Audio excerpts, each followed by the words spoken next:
CEO and author Bob Coppedge from Simplex-IT is here to discuss new AI solutions from Dell, Pulseway's coronavirus-inspired remote support solution, and Trimp for some reason. Plus, we talk cyber insurance with Cowbell Cyber CEO Jack Kudale. It's ChannelPro Weekly, episode 148. More Cowbell. Hello and welcome to ChannelPro Weekly, episode 148. My name is Matt Whitlock, technology editor, online director, and your host of this fine program for you, the VARs, the MSPs, the IT integrators, the managed service providers. I think I said the acronym version of that. Who knows? If you're an IT consultant, if you do technology with other businesses, if you are in cyber insurance, if you're in cyber criminal land, I don't know, whatever, you're probably in the right place. If you are a bank teller, or if you're Amish, or if you walk dogs professionally, you're here if you're trying to get a new career. So welcome. We're glad to have you here. We are thrilled to have our regular host with me, my co-host, my partner in crime, the man who now has a green screen, so he has this awesome fancy background now, which I'm super jealous of, Rich Freeman. Yes, greetings from my luxurious and totally empty, except for me, fake office, courtesy of my green screen.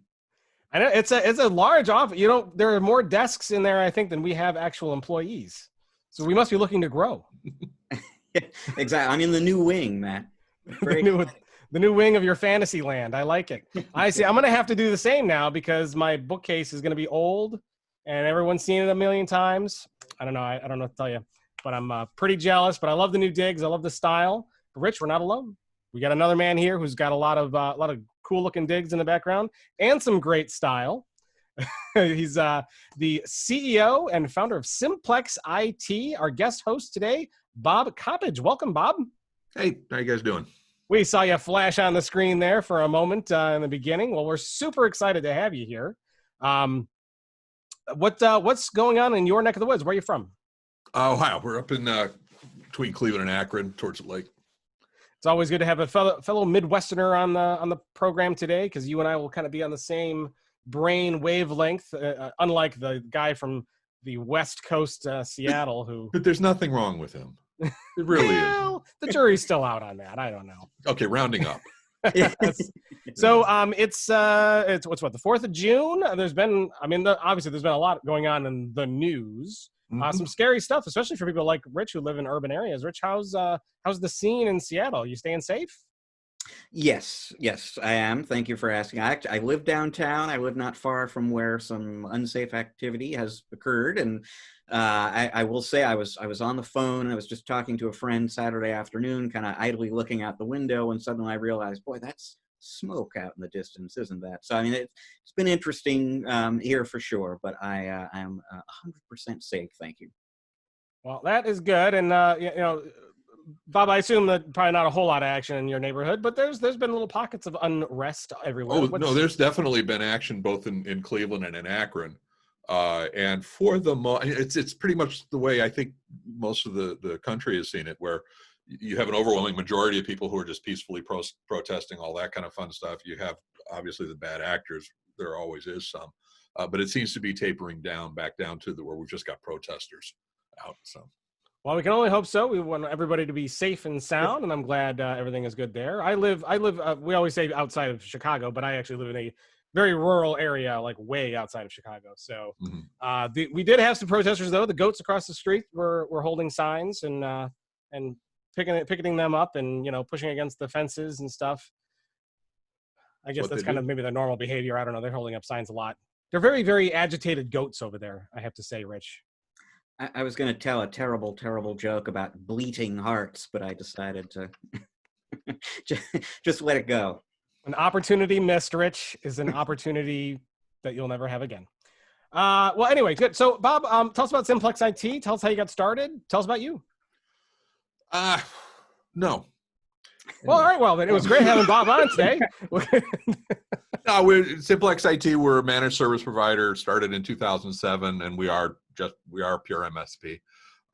We're up to about 18 or so employees, about 50, 60 clients, thereabouts. We try to focus on having a good, positive relationship. We use the term, we're the cool guys in IT. So we do a lot of webinars, a lot of training, a lot of skill sharing. come up with some fun marketing ways, all that kind of fun silliness. We also do about half of our new business for the last couple of years has been in the co-managed IT world, and we've formalized that. And I've written a couple books on various topics and all that kind of fun stuff. So, yep. Just in case there aren't enough things going on in the world, we were talking a little bit about some of the protests and rioting and et cetera that's been going on. But obviously, we've been in the midst of this coronavirus pandemic for even longer than that. What? Well, that thing that we saw in the news, that thing. Oh, yeah. Ringing a bell? Yeah. I was wondering why everyone's walking around in masks. We've been asking our guest hosts for a number of weeks now, how has that affected your business? Early on, it was all about, well, how do I get my customers ready for working from home? That changed a little bit for some folks since then. So, I mean, just give us a picture of what it's been like for Simplex these last, call it 3 months. So you really, from our standpoint, you're asking about three different perspectives for that question. One is internally for us. And for us, it's been, I'm actually in our office. I'm the only one here every day, and I love it because I'm not crazy about people. So from that aspect, we were able to switch almost immediately, as you would expect, to the work from home model. And I honestly don't know how or why we'll go back. There just really isn't that much. Our productivity is good. People are enjoying it and all that. My wife isn't crazy about the hair, but oh well. The second is, of course, the turnover as far as our clients goes, which is really, there's two aspects to that. One is how are they addressing to the work from home, which of course you had, just like everybody else, that sudden switch. For some organizations, they were actually doing work from home already, so it was just merely an extension of that service, however they were doing it. Other cases, oh my God, they had to switch over to it immediately. And then in other cases, they can't switch over to it owing to the nature of the beast, whether it be cultural or because of their organization. And then depending upon how they were set up, we actually ended up with a real spike in project work. Like, oh, now we can finally upgrade that server. Now we can finally do that upgrade or do whatever. And in other cases, we've got clients who economically they're facing real bad or significant cash flow issues. So we're learning to adjust, because the bottom line is our health is an extension, is the client's health. As far as cash flow and all that kind of thing, it really is up to what they're doing. So far, can't complain too much. And then the third is, from a marketing standpoint, is how do we, and from that aspect, we really are, again, going through three phases. The first phase was the how can we help phase, where we did a lot of webinars. We did about 16 webinars in 6 weeks. We doing 2 a week for about 8 weeks or so. Then pretty much pulled back, not do anything for a few weeks. And actually starting next week is where we're actually going back out to market with traditional managed services and co-managed IT services with some new campaigns we've designed specifically at that. Now companies are kind of ramping back up. So that's, or we could just use the answer, fine, how about you? I'm not aware to what extent has Ohio begun sort of reopening offices and so on. Are you in that phase now where people are starting to go back to their place of work? It's funny because our governor, Mike DeWine, was extremely aggressive up front as far as shutting down and taking it seriously. And to tell you where I'm at on the thing, I applaud that. I think it was the right thing to do. We're now at that point where we're starting to go out, or starting to go back to work. And it's funny because I'm not getting a lot of clients who are rushing to do that. Getting some, but most of them are going, yeah, we'll see what happens. So far, for the most part, I can tell you, of our 50, 60 clients, probably about 20% of them were significantly hit by this. And we're working with them as best we can in terms of supporting them and helping them move forward.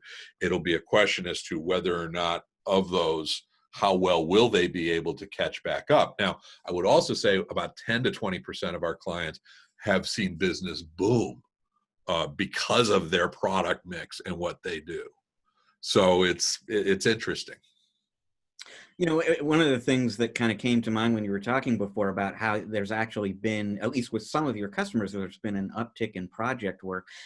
Early on in the whole pandemic story, a lot of the news we were talking about here on the podcast had to do with the big distributors, some of the big manufacturers, HP, HPE, Lenovo. They all had these programs that they very quickly rolled out that were designed to make financing easier to get a hold of, so that customers who maybe were thinking about spending but were worried about conserving cash wouldn't let that be, an obstacle.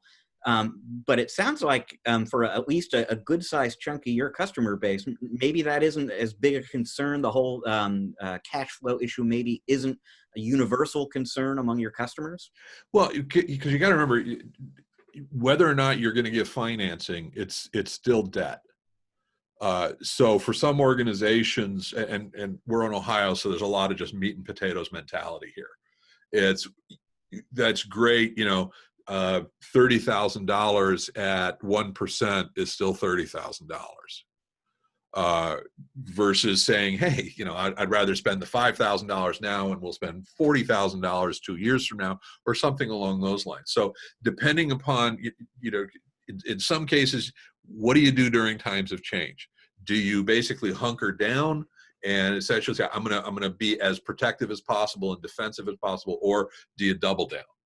And you basically say, now's the opportunity. And I think a lot of organizations are choosing one or the other. And a lot of it has to do with the culture of the organization, and also a lot of it has to do with the placement of their product. If you're an organization that is really dependent upon the automotive sector, you're going to look at this different than someone who's based on the service sector, and you're going to look different versus somebody who's in the hotel or entertainment world. So it's one of those, and as an MSP, part of our responsibility and our challenge is we've got to make sure that however we're dealing with those clients is appropriate to their risk, not mine. So.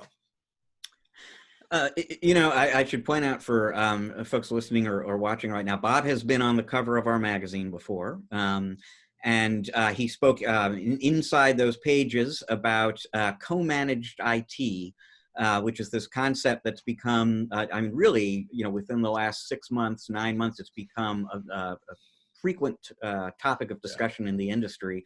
It's something that Bob's been doing for quite a while. And so he spoke about that in the magazine.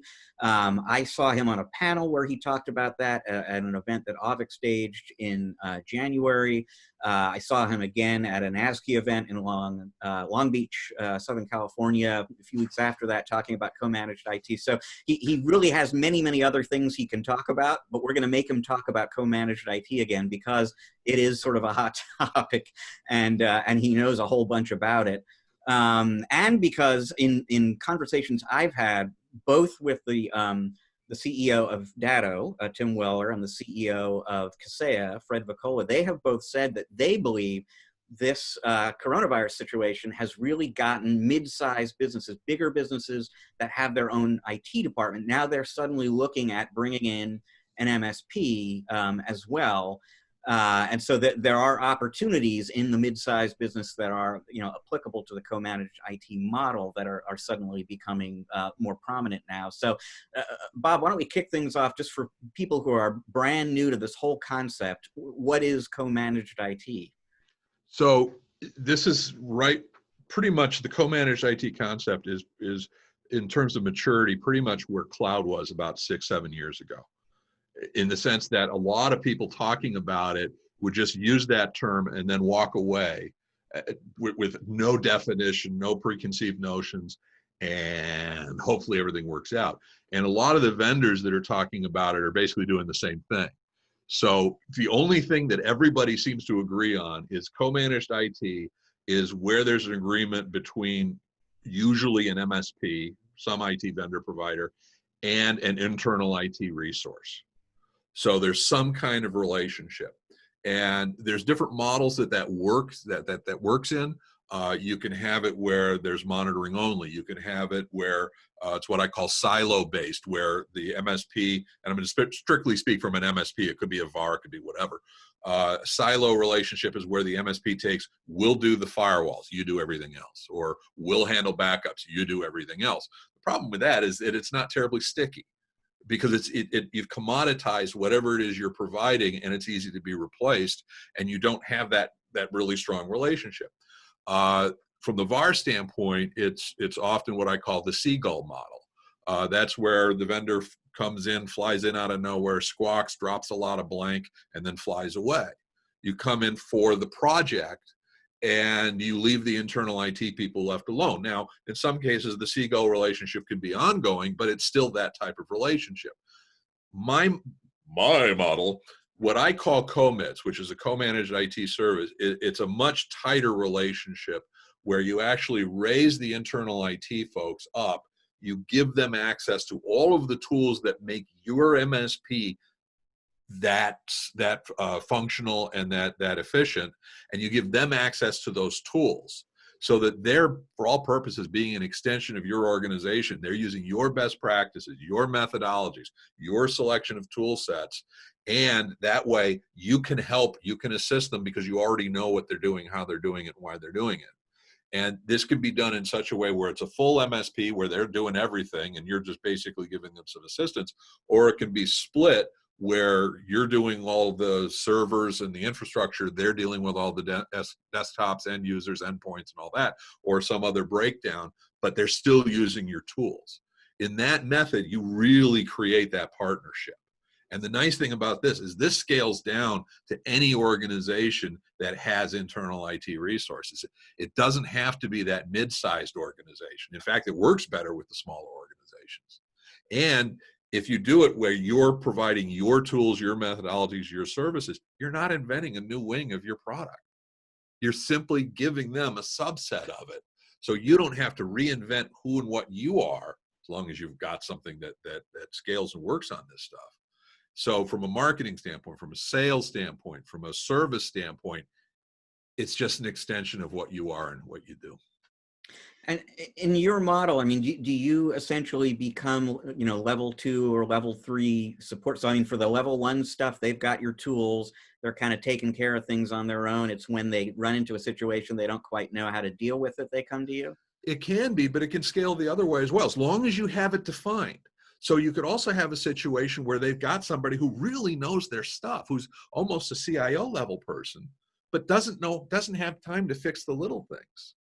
In which case, they're still going to have access to the monitoring tools, to the inventories, to the warranty stuff, to the documentation, all of that, but you're going to take care of the stuff so that they can add the higher ticket value. So you can almost scale it however you want to, as long as both parties understand that that's how it's going to work. It seems like you might have to renegotiate that a lot, though, because what if their CIO person leaves and is replaced by someone who is not a CIO person? So how often do you have to touch base and make sure that that the agreement that you have is scaling correctly and is implemented correctly? So think about that for a second, because to me, that sounds fantastic. Seriously, from the standpoint of if you've got this arrangement and this works for you and it works for the client, any change that happens to them in terms of modification to their IT needs or requirements, who are they going to go to? They're going to go to you, because they're using your tools, their relationship and all that. And if they're going to replace the CIO, which is absolutely fine, they're going to work with you to help bring that person in, or possibly extend their services. So now it's going to be a pure MSP relationship instead of replacing it. Either one of which is fine. The one thing I would say strongly is do not try to sell them. So in other words, because one of the first times I actually spoke formally on this, which would have been almost 2 years ago, somebody came up afterwards and said, "Oh man, this is such a fantastic job, because if the guy screws up, you're right there to take over their job." And it was like, no, it has to be a positive relationship. It has to be where everybody walks away going win, win, win. So if there is turnover, and we've got a client, a co-managed client who had to furlough their IT people, some but not all. And so we're taking up a higher role, and when I was talking to the CIO, it was like, okay, we're not sure what's going to happen. And you could tell he thought I was going to start a sales pitch. And I said, look, for the record, I don't care. For the time being, your bill with us is going to go up because we're going to take on some of the role that your techs were doing, because he had to furlough 2 techs. And that's absolutely fine. If you want to talk about us taking on that responsibility permanently, hey, that's absolutely fine. You want us to help you find somebody to replace them with, or when you bring them back, hey, that's fine too. I don't care. Because in any situation, I'm either going to make more money and you're going to expect me to work for it, or I'm going to help you become more efficient and I'm still going to make the money I'm already making, in which case I'm good for that. I'm cool with that too. So either way, but you see, the thing is, you're positioning yourself to be that relationship and to have that relationship and be in the role so that you're going to be their go-to person for any IT issues. Now, you actually just touched on a really key thing here. So, I mean, historically, for years, anytime we've spoken to ChannelPro readers about, moving up maybe into mid-sized businesses that have an IT department, if you haven't been doing that before, the objection is always, well, the IT guys at this would-be customer, they're going to see me as a threat. And I'm just never going to close that deal, basically, because they're going to think that. And I wanted to bring it up for folks who are watching on video. Bob has actually written an entire book about this issue because it is core to the co-managed IT model, that it is a partnership. It is not you trying to. So for the folks who are listening, what is the name of the book? And then talk a little bit about that concept. So there's 2 books, actually. The first one that I wrote, because I wrote them in the wrong order, is the MSP Survival Guide to Co-Managed IT Services. And this is, oh God, it sounds like a freaking infomercial. This is essentially the roadmap for how an MSP would develop the co-managed model that I'm talking about, where it's an extension, it's a partnership, it's a very positive relationship, all that. And in that, we talk a lot about building trust. You're not trying to take that person's job. You're trying to make their job easier. You're trying to make them more productive. You're trying to make them more successful, more visible. They're going to want you there at the end of this. The second book, I actually grappled with this title for a while, and finally, I Don't Want Your Job. Is Co-Managed IT Services the right fit for you? And it is written, the exact same book, but it's written for the internal IT person. And it explains the model, and it explains, here's the relationship, here's the various models that can be used. And in both cases, I talk about when it's a bad fit. Not if or how do you prevent. No, in some cases, it won't. This model will not work. And one thing I tell a lot of people because I talk with a lot of MSPs who are talking about getting into commits and all that. And I say, the only thing worse than a good commits lead getting away is a bad commits not getting away. So you need to have that understanding on both sides of the fence about how we're going to work together. Because if you think that either is torpedoing the other, it's not going to work, and it's not going to work in a pretty way. Yeah, well, we'll definitely put a link to those books on our show notes page for episode 148. So for those who are listening on their phones or devices, go to channelpronetwork.com, find the show notes page for episode 148. We'll put links to those 2 books, as well as all of the stories and topics that we're going to talk about throughout the show here. We usually kind of scratch the surface or kind of give our thoughts, but if you want to get all the nitty-gritty details, you'll find them in that page. If you're watching on YouTube, hello, everyone. Go to the description area, open that description area up, and you'll see links to all of this stuff that we're talking about right there for you to reference. Bob's going to be with us the whole show. Bob, it's fascinating stuff, and I'm super glad to have you here with us for the whole show. And we are going to go ahead and dive into the news. Even though I am Rich, I'm going to tell you, Bob could have talked about anything. You picked co-manage IT. We could have talked about something far more interesting, like I heard that Bob is into like saltwater diving and shrimp cataloging. Is that right, Bob? I have no idea on either of those. The whole thing about the saltwater diving is if you take the salt with you, the water gets salty, because I'm in Ohio, so we don't have salt water. I assumed that you would fly to where salt water is, right? And do shrimp cataloging. No, that one just fell flat on its face, Rich. That's what I get for trying to make a joke with somebody who. No, it was a great joke. Rich, you were right when you told me about it. I thought you were exaggerating. It turns out I was mistaken. My apologies. Oh, great. But Matt, keep trying.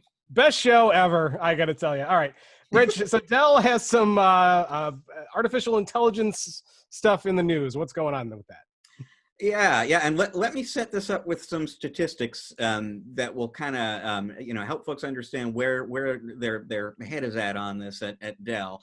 And so first of all, just a few weeks ago, and we may even have talked about this a little bit on the podcast.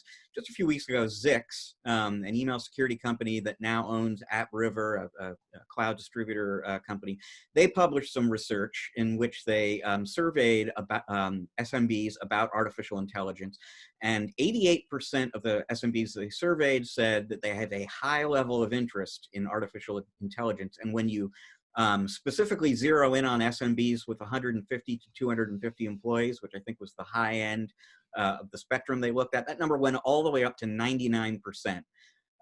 So an enormous percentage of businesses in the SMB segment are very interested in AI. In a separate study, which looked at businesses of all sizes, so this isn't SMB specific, but a separate study found that just 15% of the businesses surveyed are actually in a mode to do something with artificial intelligence right now. So you've got enormous interest in it. We are all aware of the potential around artificial intelligence. There isn't a whole lot of it in production right now with businesses of any size in particular right now. And so the folks at Dell were basically asking, well, why is that? And is there an opportunity for us to build a solution that might help rectify that situation a little bit? And so what they announced this week were two of what they're calling Dell EMC ready solutions. These are like reference architectures. They're sort of pre-architected solutions that are designed to make deploying artificial intelligence in a production environment today significantly easier for really businesses of any particular size. And so there are two of them. As I said, there's one that they're calling the Ready Solutions for AI, GPU as a service. Really interesting kind of model here. So, in the artificial... It's pronounced GPU. Just GPU? GPU? GPU, yes. I'll stick with GPU for what the heck. I'm used to it. So, GPUs factor prominently in a lot of artificial intelligence processing, right? And there are a lot of businesses out there that have a lot of pretty powerful GPUs right now, but it's like on this workstation here and that workstation there and that server and so on. And the idea was, what if you could actually somehow virtualize all that GPU capacity, pool it up all together, and then assign it where it's needed on a dynamic or in a dynamic kind of way across the company. And that's what this GPU or GPU as a service concept is all about, basically. And to make this work, you need some software from VMware. They actually this week, VMware came out with the latest version of vSphere. vSphere version 7. Included in vSphere version 7 is a technology from a company called Bitfusion that VMware bought last year that actually does this kind of thing. It virtualizes, aggregates hardware acceleration kinds of technologies. So using the Bitfusion tool in vSphere 7, you can create a pool of GPU capacity that you can use for artificial intelligence solutions where and when it's needed. This whole thing is designed to run on Dell PowerEdge servers, and interestingly, there's some new integration between the VMware management platform and those Dell PowerEdge servers that are designed or is designed to make it a lot easier for a solution provider or an MSP to gain visibility into that pool and manage the whole thing separately. Similar sort of thing, the second solution here is called the Dell EMC Ready Solution for Virtualized HPC, as in high performance computing. And there too, you're taking your HPC resources that could be used for AI applications, and you're sort of pooling those and allotting those where and when they're needed. So, I don't have a lot of information about cost. I can tell you, late last year, I think it was, early this year, hard to remember now, Dell came out with a Dell Technologies as a service offering that allows you to purchase a lot of their solutions on an as a service, a consumption-based kind of basis through a subscription. Both of the solutions I'm talking about here are available as subscriptions, consumption-based, if that's the way you or your customer wants to pay for it. I don't know overall how expensive these solutions are, but they are designed to help businesses, SMB and up, turn AI from this really interesting whiteboard concept into something that maybe you're actually able to do now. Well, the cost is one of the important questions here, because if it's cheaper to go to the cloud and get these resources from the cloud, I don't see why you would deploy something like this internally. But assuming that this is cheaper, and I'm almost willing to guarantee that it is, anytime you can utilize unused resources you already have and are paying for, seems like the right approach. What do you think, Bob? Well, first of all, you got to remember that I'm old. Okay. And because that makes a difference, right? It does. But when I first started in IT, everything about IT was about the T. It wasn't about the I. Everything was about we're gonna take whatever we used to do by hand, by manual. We're just gonna do payroll. We're just gonna do GL. We're gonna do inventory. We're all gonna put that on computers, and then everything else was about how to make the computers run faster. That was it till about the mid 90s or so. And then the mid-late 90s, now the information started creeping in and started becoming, now we can do something interesting about the information that's different. And then over about the next 15, 20 years, it really was a mix between the two. Well, now if you take a look at the last 5, 10 years, most of the new stuff is because of the information, not because of the technology. So, when you take a look at a picture and you upload a picture and there's an AI tool that's actually figuring out, hey, this picture is a bunch of people in a living room. Okay, that's because the processing power is there to essentially analyze that data so quickly that it's almost real time, as opposed to we rely on humans to do that before. And so you've got all of these expert systems, which are and they're already starting to come out. If you're doing, the guy earlier was talking about Sophos. Sophos has a huge investment in AI, in terms of AI is much better at threat determination than humans are. Okay. And you've also got a lot of other tools. And similarly, you've got all these expert systems that are being developed that are making lesser skilled people much more productive in high skilled applications, because the expert systems are supporting them. And so there's a huge opportunity out there for organizations to develop these expert systems using hardware like this. And AI is all about guessing and analyzing data very, very, very, very, very, very quickly to come up with the highest percentage guess in terms of interpreting the data. And then humans are great at looking at that and go, no, you're wrong, and helping the expert systems correct themselves. So this is actually cool stuff. Doesn't look like it immediately. It looks like just like faster hardware, but there's actually some really good ramifications here. Yeah, when the PR folks first approached me about this, I'm a little surprised they didn't utilize this terminology more in press releases and so on. But I mean, they sort of initially pitched it to me as solutions that are meant to democratize AI, to actually put AI within reach of ordinary businesses so they could start to do a lot of what you're talking about there, Bob. And, from a big picture standpoint, you look at the two biggest emerging technologies, emerging opportunities in the industry right now, and I would argue that they're Internet of Things and artificial intelligence, and they're very, very closely bound together. Right. Because IoT is producing huge quantities of data. I mean, way too much data for a person to actually sift through. And so you need AI to actually turn that data and that IoT solution into something that's productive. And that's what, in order for that to happen, businesses that are not super sophisticated, university research labs need to have access to AI. Yep. What do you think about the interesting push to get a lot of this AI inferencing and processing done locally, as opposed to out in the cloud? We talk about the edge, Rich, when it comes to IoT, because we all know that IoT devices produce way more data than you could possibly afford to send to the cloud to analyze first, to just start to kind of scratch the surface of it.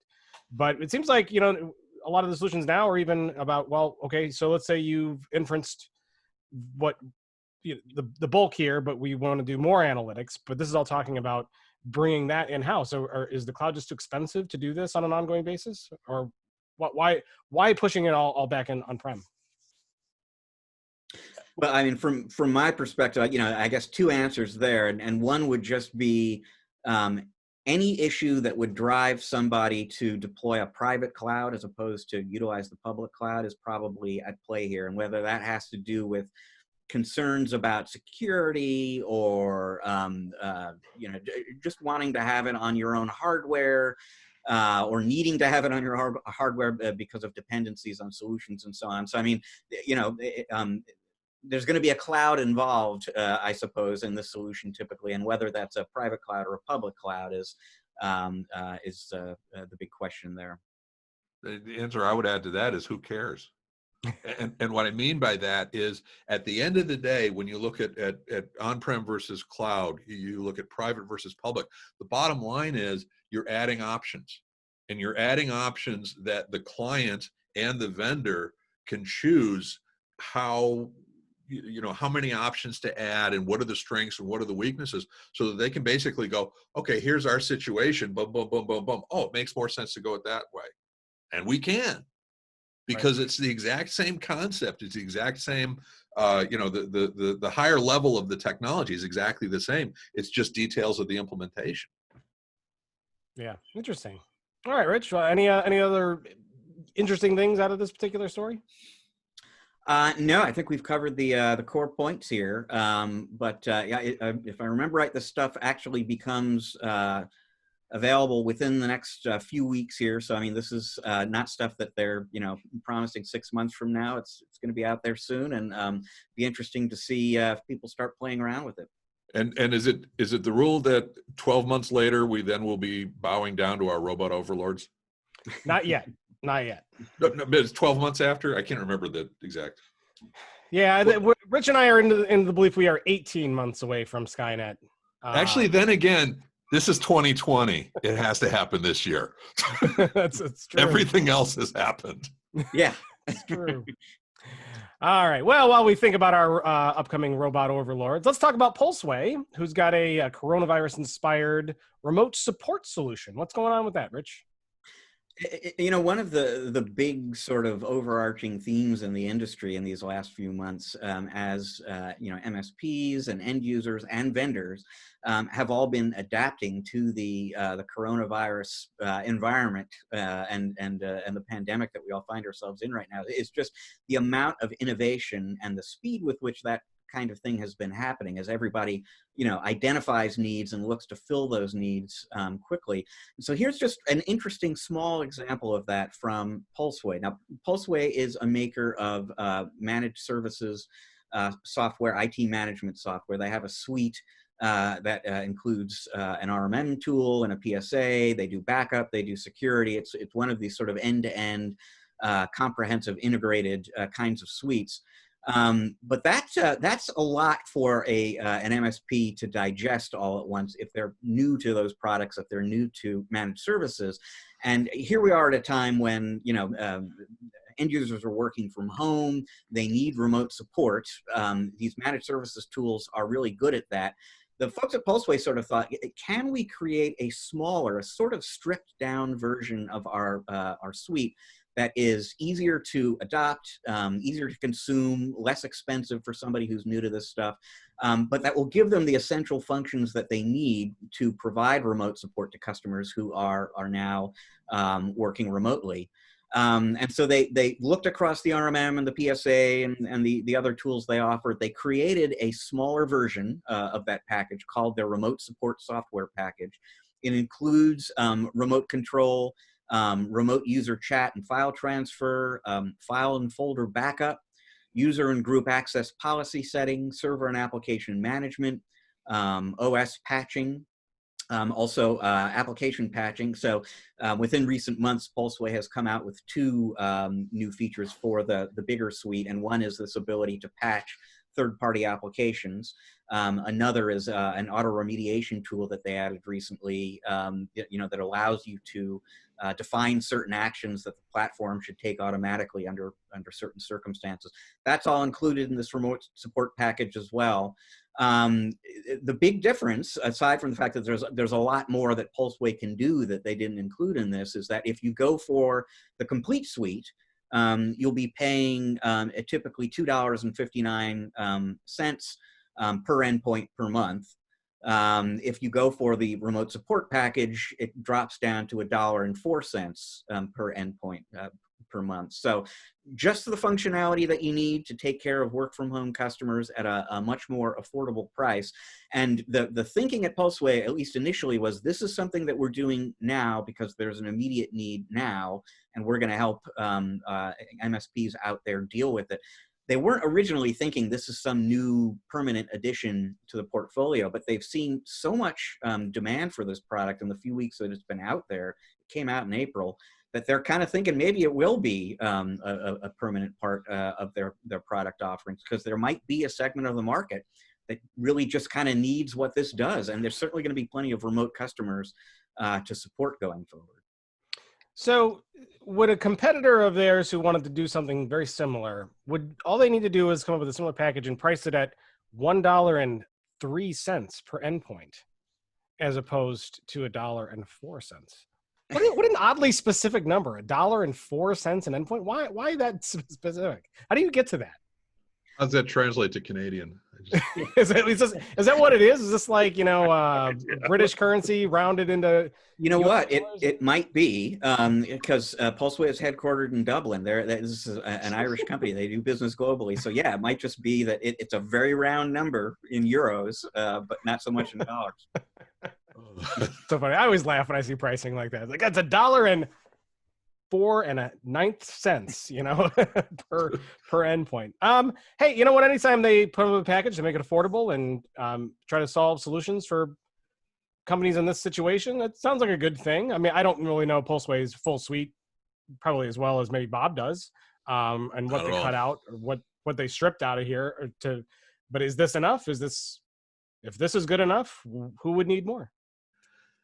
But yeah, I mean, the challenge on this is that you have there are a lot of MSPs that are competing on price, and they have stripped down product offerings, stripped down service offerings, all of that kind of fun stuff, and they're going to lowball. As long as everything goes well, life is good. And so when the whole pandemic and the work from home thing started, they may have been lacking in a lot of the remote support tools that were necessary. In that type of situations, these type of tools are fantastic. They're easy to add, they're easy to throw in there, they're not going to be hugely expensive. Hopefully they're having the MSP is having conversation with the client to understand there's additional costs, whatever.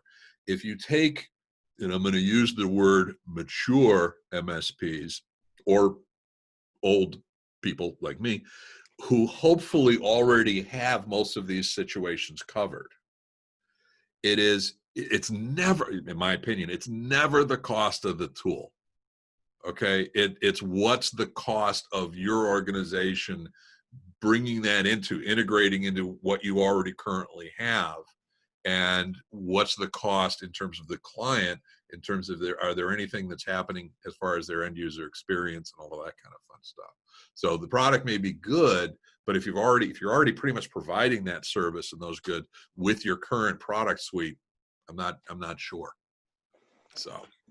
Yeah, Rich, it says in here that it was all about a response to the work at home orders. But then you were also saying that it may stick around because of popularity, or because they just anticipate the workforce still working from home. But then wouldn't they want to upgrade to more robust solutions? Or well, there just may be a few cynics in the audience who are thinking $1.04 per endpoint per user. Here's your entry into the Pulseway orbit. And if you like what you get there, and you start, because they'll probably come to you and let you know, well, here, for a little bit more, you could get all this other functionality as well. So this could, from a Pulseway standpoint, this could be a way to get people interested and then upsell them to the complete suite. Oh, I Could would be. hope that's what they're doing. I mean, because that makes absolute perfect sense. If they're able to provide this solution and then have a lot of integrated pieces that add on to that, then that's great. Because we're always, when you look at it from an MSP standpoint, you're not always saying, I want to sell you all of the MSP services and it's all or nothing. You look for that foot in the door.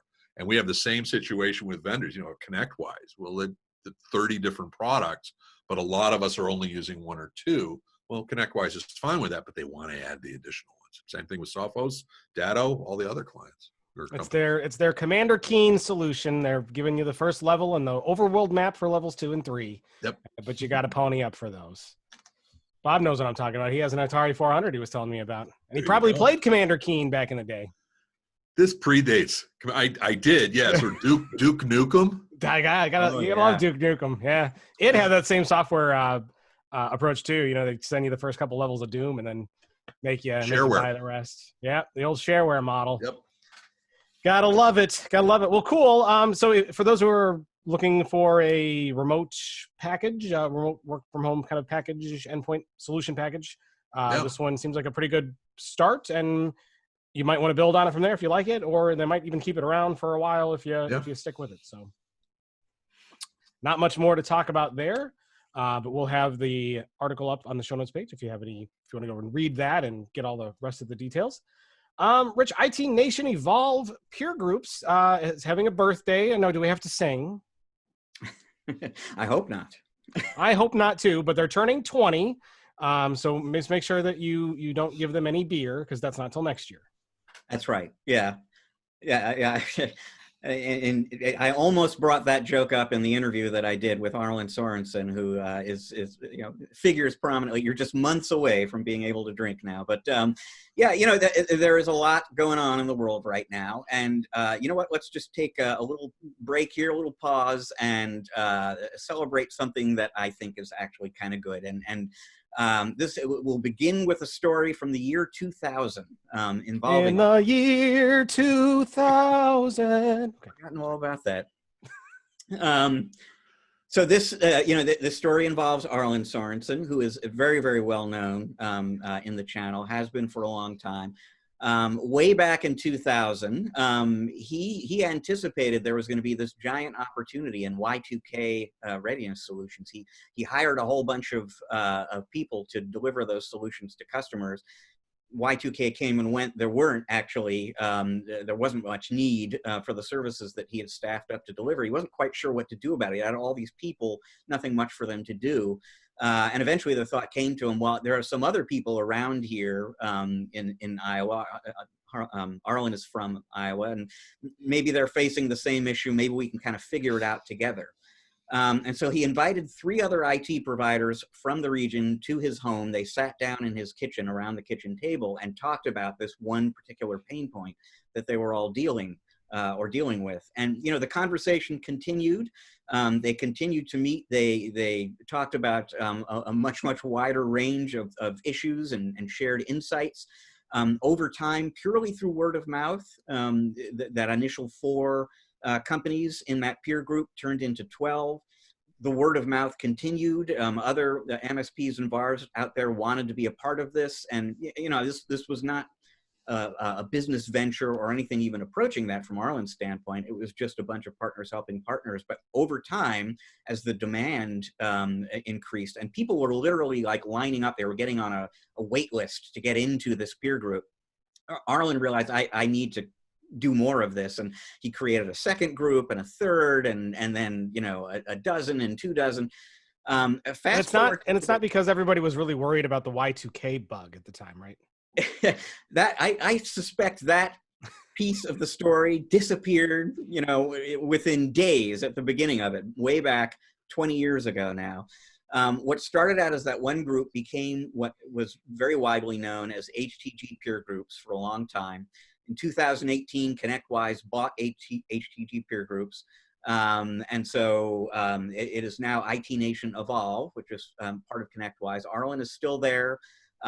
He is not sort of running it on a day-to-day basis. There are other people doing that, but he's still very actively engaged. He meets with groups, he facilitates groups and meets with people. And, essentially this is a 20-year story about something that really just began as the insight that partners helping partners is a good thing for everybody involved. You know, this is an industry of entrepreneurs, of people who are, you know, working for somebody else, typically in an IT capacity of some kind before they went out, they created their own business, and then they had to go figure out a whole bunch of things on their own. And it's a whole lot easier to run a ChannelPro business if you've got other people facing similar issues to share thoughts with, share insights with. And something very informal 20 years ago is still around. There are 500 member organizations in IT Nation Evolve now, something like 70 different groups worldwide. Groups for sales leaders, groups for service leaders, groups for VARs who want to become MSPs, online only groups, face-to-face. I mean, it's turned into a giant phenomenon. And the reason is there are a lot of people in our industry who need this kind of benefit. And IT Nation Evolve isn't the only place to get it. There are other peer group organizations, quite a number of them these days, in fact, out there.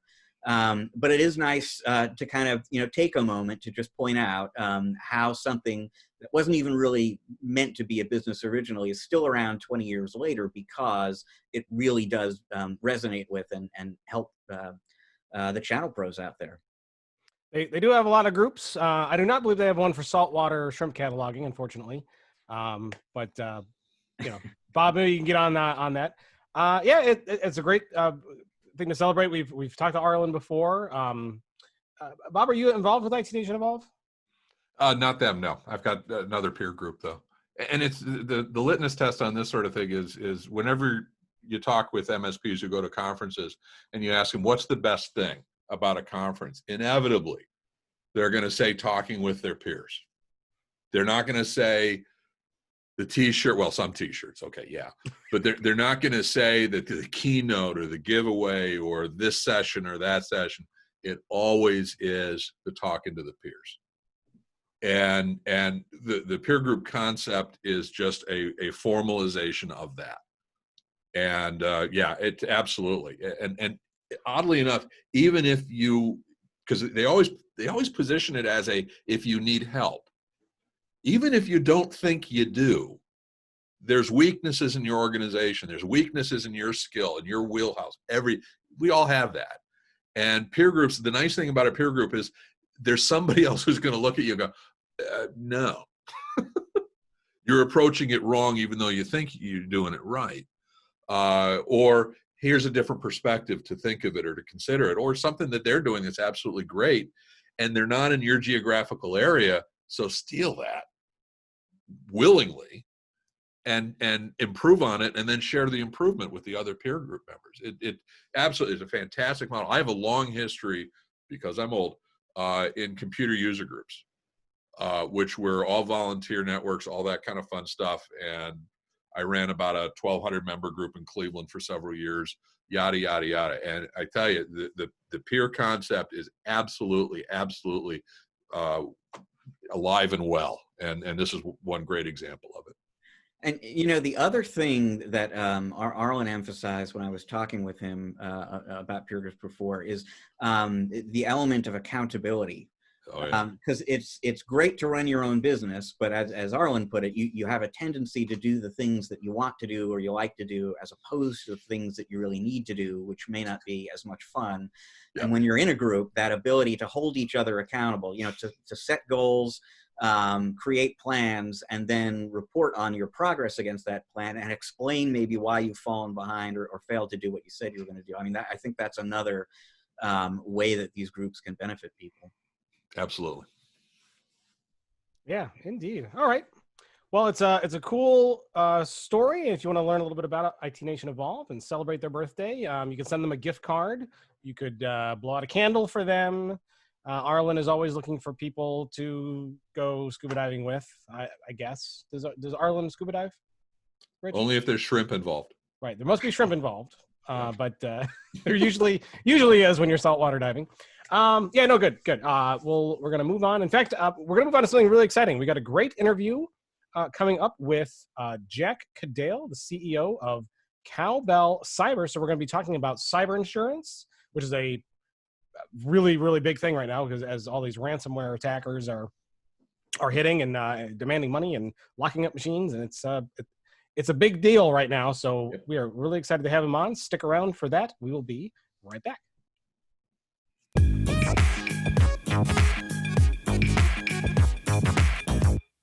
Hello, and welcome back to part 2 of ChannelPro Weekly. You know, Rich, I've got a fever, and the only prescription is more cowbell. And who better to write that prescription than the CEO of Cowbell Cyber, Jack Kudale. Jack, welcome. Thanks for having me. More cowbell it is. We always need lots more cowbell. So tell me a little bit about you and a little bit about Cowbell Cyber and why we need more of it. Yeah, great. Well, first for Cowbell, we are a cyber insurance company providing cyber insurance for small to medium-sized businesses. I founded Cowbell about 15 months ago with my co-founders and a small and mighty team going after this giant market and a long overdue problem that we're solving with data, artificial intelligence, and ratings factor. You know, I've been in software for about 25 years, a great number of years in cybersecurity, and we felt that this problem had to be solved with cross-industry innovation. You know, alone cybersecurity cannot solve what's ahead of us, and alone insurance cannot solve. So we had to build an insurance company that is twice as hard than building a software company, because you have to do both. So I'm glad to be here. And more cowbell. We named the company after early signal detection on cyber risk and how we really focus on response and recovery as opposed to prevention and detection of cyber risk. So and so the famous skit with Rich, what's his name? Will Ferrell and is it Christopher Walken? Christopher Walken, thank you. Yeah. Was that motivation because we need more cowbell, or was it was definitely a consideration. You know, I wanted a word in the dictionary so we don't have to explain our brand, and I wanted something that can be remembered. And the passion that everyone has around cyber insurance, you got to have a bit more fun as you go along. It's a very serious topic we are addressing, so you got to feel great about as you go along. Now, you guys, I mean, you really have just opened your doors, I believe, and your insurance is available in California right now. And so just even so I understand a little bit better, I mean, because you guys are using artificial intelligence, it's a different kind of cyber insurance offering that you have. So just tell us a little bit about how it works. Yeah, it is. And, we in less than a year, we moved really fast. As markets moving fast, threat level has gone up significantly high, and it is continue to rise up. So we moved very fast. In less than a year, we built a continuous underwriting platform and added an insurance layer on the platform. So our insurance product, Prime 100, which is addressing businesses up to 100 million in revenue and offering up to 5 million in cyber insurance coverage, is available today in 6 states, including California, as you said. You know, the great approach we're taking is it's a data-driven underwriting approach. What's happening in market today, for lack of better word, I call it ostrich underwriting. You know, you have a lot of people who write cyber insurance based upon just a domain name, and then you compromise a lot of due diligence in the process. And then you have a lot of traditional insurers who write insurance with this long, subjective, static 12-page application that takes half a day for a small business to fill out. So you have to find a good balance. And so we have bundled the cyber risk ratings and insurance into a single package. We do not sell software. It is a risk management service to our customers, our policyholders. And we offer cyber coverage to small to medium-sized business. So very unique approach we taken in the market and getting great traction so far since our going live back in February and March. Well, the reason I very much wanted to have you come on the show with us, partly is because I got the press release about you guys opening up in California. I was, interested in the product, but that same week, I think within about 48 hours of getting that press release, I saw you quoted in a Wall Street Journal article about some changes that have been happening in the cyber insurance industry just within the last few months. Because as we know, with the coronavirus pandemic, the stay-at-home orders in place, all the remote work going on, there are a lot of end users out there in less secure environments on less secure devices, and all of this is factoring into the thinking of the cyber insurance industry. So maybe just to kind of set the landscape here a little bit, the other thing that I saw recently was some research data from a security vendor called Sophos. And they went out and they were talking to businesses of various different sizes, but they said that 84% of the companies that they surveyed said that they have cybersecurity insurance right now, although only 64% have insurance that actually covers ransomware.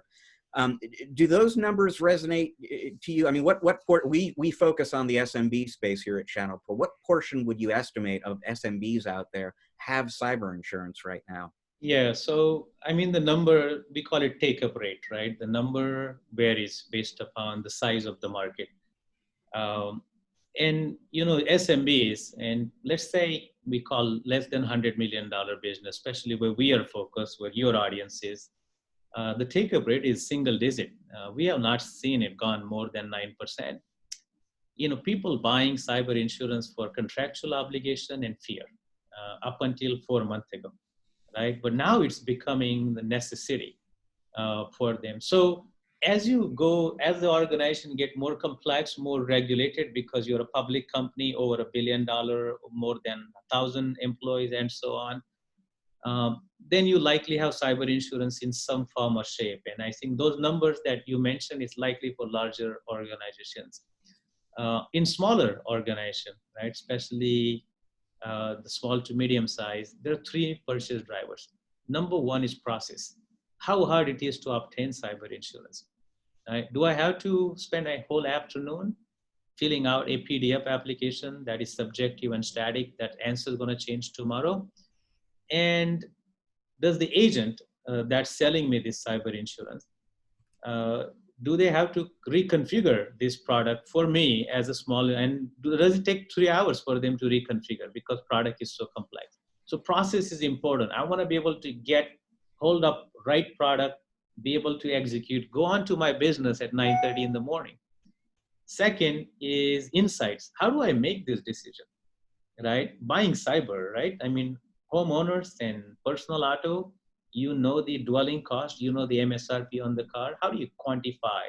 So what type of insights I have as a buyer before I make decision, is this the right cyber insurance? And do I have enough coverage in terms of sublimit? Does it provide me enough ransomware, for example? So that insights is important. And the third purchase driver is that coverage that I just described touched upon slightly. Is if I'm a small business, I'm really not looking for very fancy coverages that you might offer to a very large business. I'm really worried about paying ransom. I'm worried about business interruption. I'm worried about computer fund transfer. I'm worried about breaking. I'm worried about betterment on the other side of breach, notification expense, and so on. So, the biggest challenge in the market for small to medium-sized business today, it's just this lack of what I call a standalone and an admitted product that is easy to access, that you have enough intelligence to buy that product, and availability from various agents that you work with. You're likely not going to go to another agent to buy cyber and another for workers' comp and one more for business owners policy. You want to be able to have same agent, and they can source from various different carriers and insurers. But yeah, I mean, to answer your topic you describe about what is the take-up rate, small to medium-sized businesses who were on the fence before are now thinking that cyber is essential because the threat level is going up, and they have seen what a business interruption look like firsthand with the pandemic that we are currently in. And so this becomes a much dire need going forward as opposed to nice to have. One of the things that jumped out at me when I was reading the press release you guys issued recently was you called attention to 4 particular forms of coverage that you've built into this Prime 100 insurance that you offer: ransom payments, hardware replacement costs, post-breach remediation expenses, and telecommunications fraud. All of which sound like stuff that you would really want to have in a cyber insurance policy. And it made me wonder, how good, there are a lot of SMBs, it sounds like, who do not have cyber insurance still. But for the ones who do, how good on average is the coverage out there right now? Yeah, so it's a great question. It is one of the very pressing problem in the market today. Cyber's been there for really a long time. It's not new. Cyber's sold as a package product. So for example, you have a business owner's policy and there is an endorsement for cyber for a couple $100. And a lot of times, like this is when we ask question, do you have cyber? The chances are there is some sort of endorsement on your business owner's property. The issue there is it's not good enough for any type of coverage. The coverage has to be clearly worded, spelled out, has to be standalone coverage, and in terms of an admitted coverage.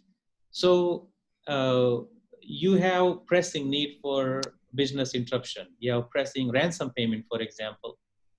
Last year, it was average ransom payment was $110,000. And when you buy cyber insurance policy, you want to make sure that you have ransom payment coverage for at least $110,000.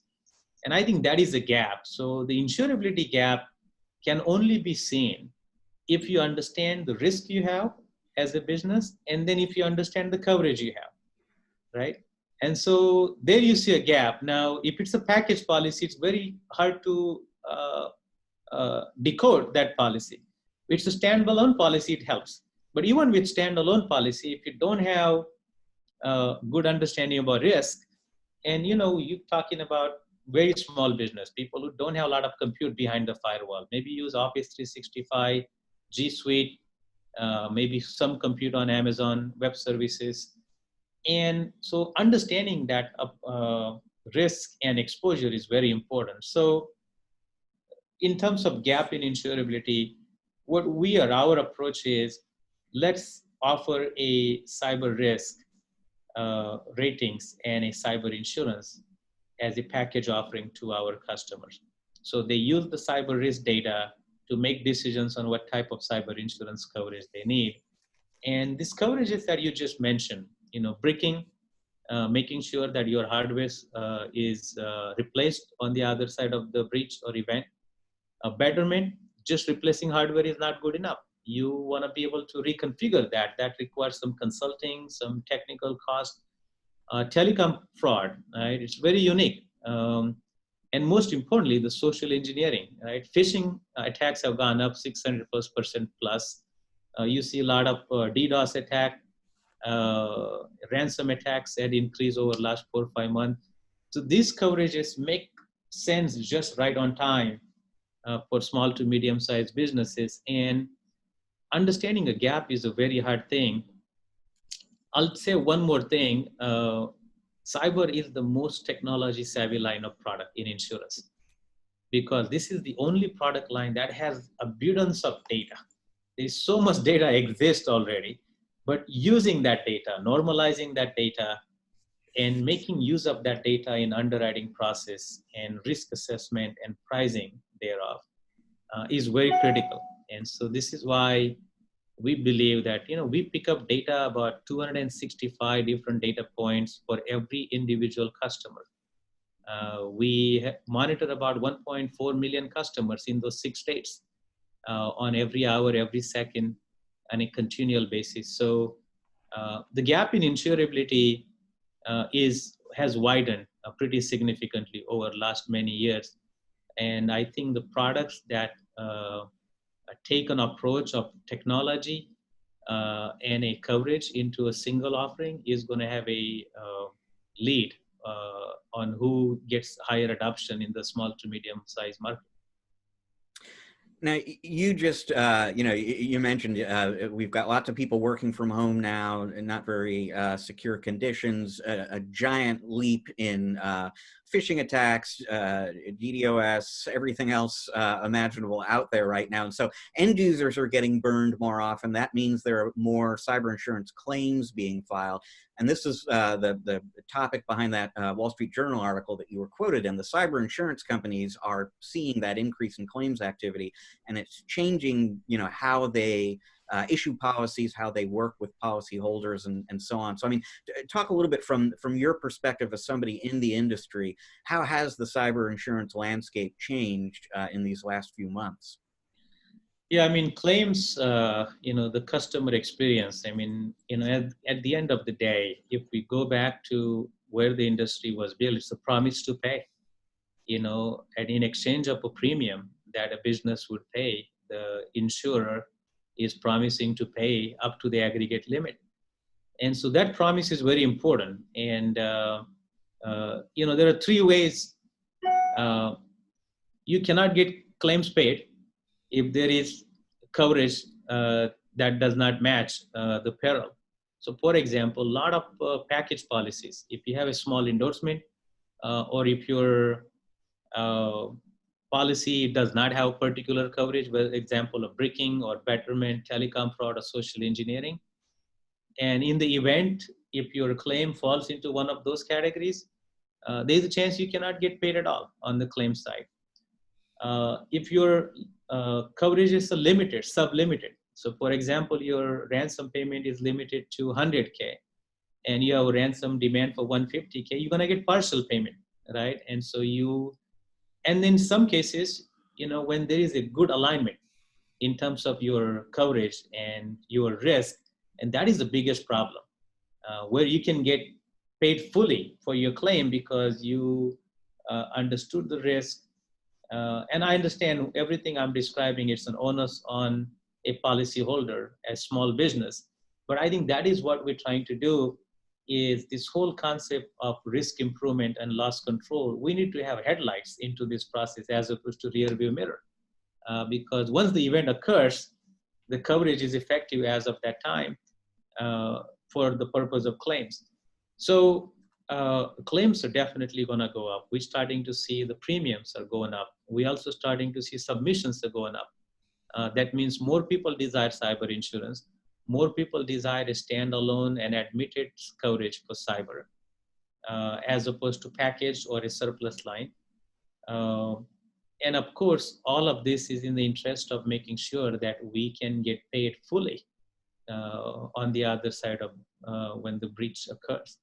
So our observation, and we have limited experience in the market, so we cannot really comment on the claims volume at this time, but we are starting to see that claims have picked up, as well as submissions and a desire from buyers to people who are on the fence, who are only doing it because of fear and contractual obligations, are now really considering having a standalone cyber coverage.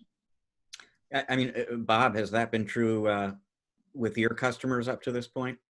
Well, you got to understand there's a perfect storm going on several levels. Number one, organizations, in order to embrace the whole work from home concept, are having to expand their perimeter of their organization by suddenly having these people working outside of their hopefully well-secured on-premise network organization. They've got the firewalls, they got all the pieces parts.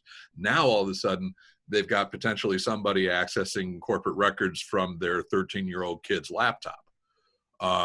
Okay, was it well thought out? Was it well implemented? We don't know, because we had to get it done right then and there.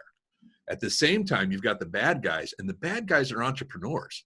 I mean, call them what you will, but they see opportunity to make money.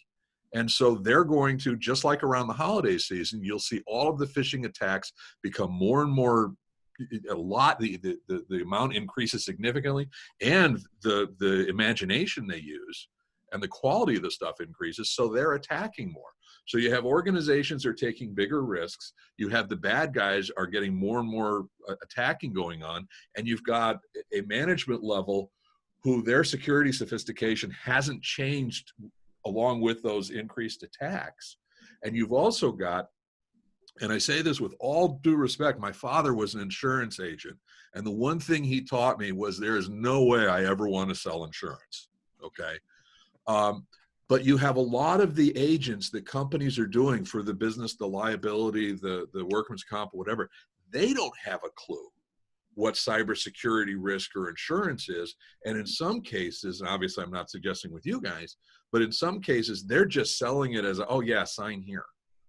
And we'll just add this. And it turns out that that policy really isn't going to help them for a majority of the circumstance or situation, because they just bought a lowball policy so they could check it off and sleep better at night. So. Well said, Bob. Lack of insights is a pretty daunting issue in the market.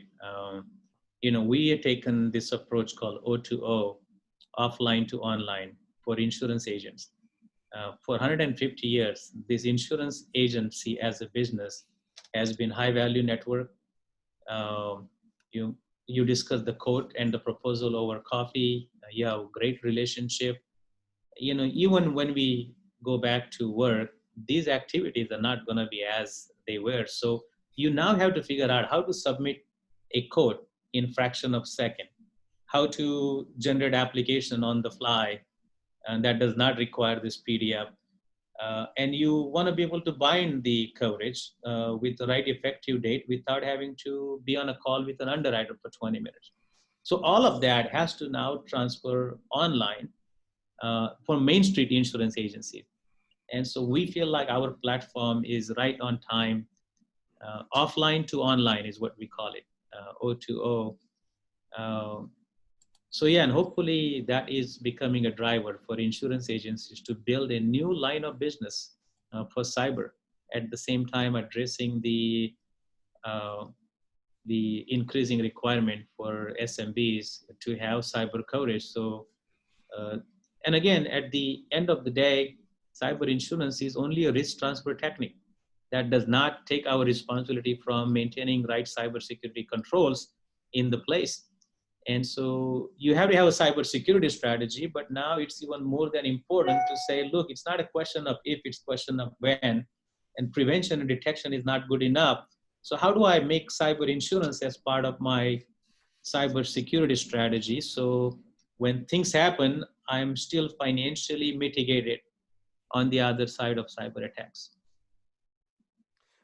So with insurance becoming such an important part of a small business, and the concept of adding cyber insurance and to protect yourselves from criminals, does that have the potential in the future to maybe impact the number of attacks? Like because you're not insuring against somebody who accidentally hits you with a car, or you're not insuring against an act of God. You're insuring yourself to pay criminals to attack you, basically. So do you think that if more and more small businesses get more and more insurance, the criminal element of that will be like, oh, well, all these businesses are now insured. They have pools of money there waiting to pay to us if we can attack them. Do you think that will cause more attacks, the more insurance that is sold? Yeah. I think it's the other way. I may be wrong. Attacks are already increasing. I mean, criminals, hackers,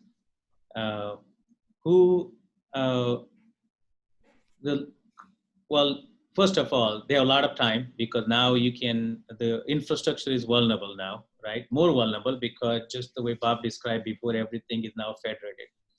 So you have a weakness in infrastructure, so it's becoming much easier to attack. Second thing is, if I was not in cybercrime business, I might want to be in a cybercrime business now, because I can't really get out of my house to do other type of criminal activities. So the attack level is already going up. And I think having insurance really responds to the attack. So you can call it a catch-22 perhaps, is, I think, hackers are not waiting whether insurance is paying for it or a business is paying for it. Once you get a ransomware attack, somebody's paying for it, right? So I think both is going to happen. There's like Bob said, it's a perfect storm out there, right? You're going to have more hackers and you need more insurance, and the other way. you think that having an increased prevalence of cyber insurance out there will maybe not necessarily increase the amount of attacks? I think you have a good point there, but what about the amount of money that they're asking for, right? So if you're going to go after a small, I don't know, I was going to use a bank. That's not a very good example. That's Yeah. something that they have a lot of money, but a small business that maybe, they can't pay $75,000, right? So they might have been ransomware might have been hitting them for, a more reasonable amount. Do you think they're going to start asking for more and more and more because more and more people are insured to pay out these higher numbers? Yeah, I mean, I can see definitely a propensity for somebody to try to match the limit of ransom payment if you have details about cyber insurance.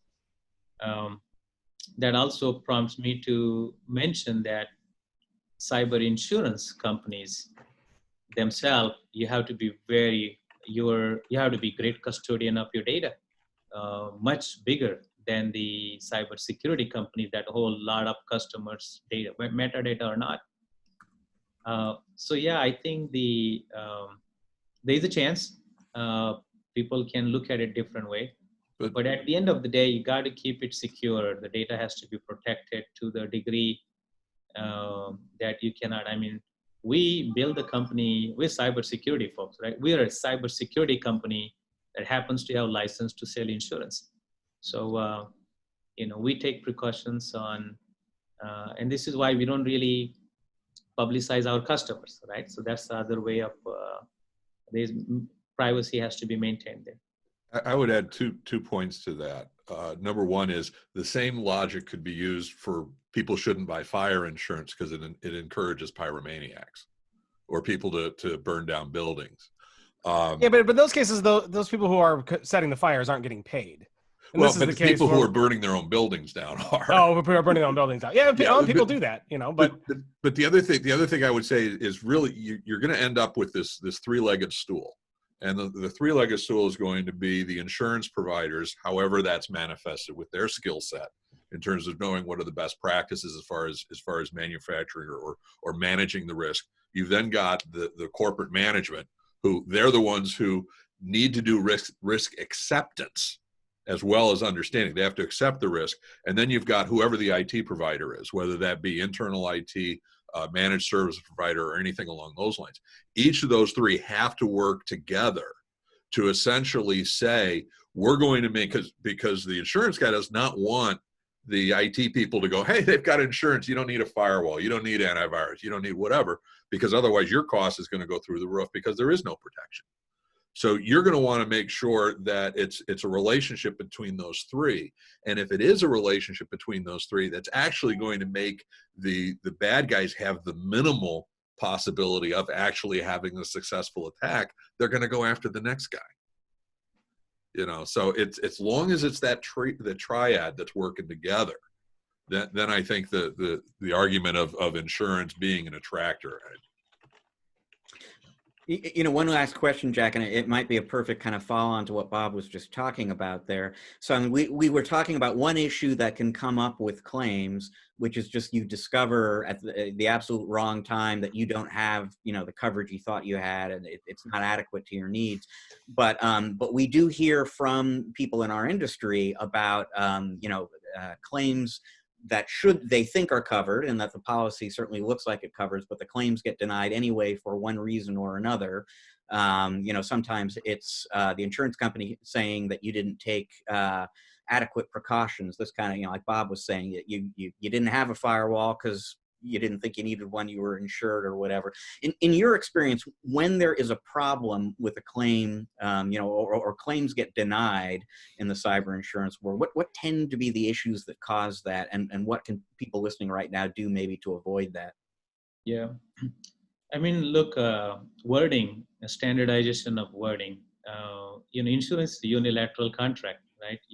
Once the policy is offered, customers don't and can't negotiate the contract, right? So the wording and the lack of standardization of that wording is a big problem in the market today for cyber insurance, because even though the cyber insurance has been sold for many years, the standalone product has not been there for too long, or not from many players. And so you have things like I'm sure you heard about Solarium Commission that is established U.S. Congress. They are looking to certify insurance products, driving towards standardization, certify cyber insurance underwriters. So they all think similarly, certify cyber insurance claim adjusters. So they all, but I think wording is a big aspect today for claims denied. And it really has to do with, if you have a standalone policy, your wording is more likely, much more crystal clear. It may not be as standardized in terms of language. Like, for example, coverages are still called different thing. Auto insurance, for example, windshield is windshield. And so glass coverage is same. You have ransom, you have extortion, you have a lot of different names. And so that standardization has to occur. And I think that's one of the biggest issue for claims denial is really what is the agreed upon language and then the different variations.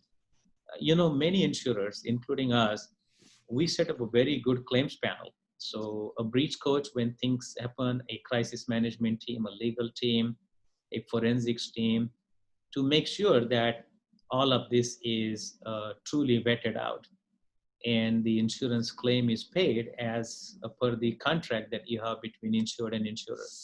So I will cite to the lack of standardization as a big, among other things, sublimit, that's very obvious, right? You're not going to have a lot of disputes on that. And then it happens a lot when cyber is an endorsement on a existing some other policy, because there it's very unclear of do you pay for a property if it's damaged because of a cyber attack, and does it covered under a property policy or a cyber policy? So all those type of things, ramps can pop up and become a dispute center of dispute for that claim. Yeah, well, very interesting. Well, we're unfortunately we're out of time, but Jack, I want to thank you so much for coming on and being here to talk with us today and share your knowledge about what you're doing and about cyber insurance. And no doubt, it's an area where a lot of VARs and managed service providers are looking for solutions for their customers, because it's very prevalent now, and as we were just talking, it's becoming more and more prevalent, and it's not going away anytime soon. So for those who want to learn more about Cowbell Cyber, and where can they go? Thank you. Thanks for having me. And like you said in the beginning, the only prescription is more cowbell. and where can they go to learn more about getting more cowbell? Yeah, cowbell.insure. That's our website. And I'm on LinkedIn, Twitter. Feel free to reach us out. We are at strength of 25 and growing. So we're here to help you.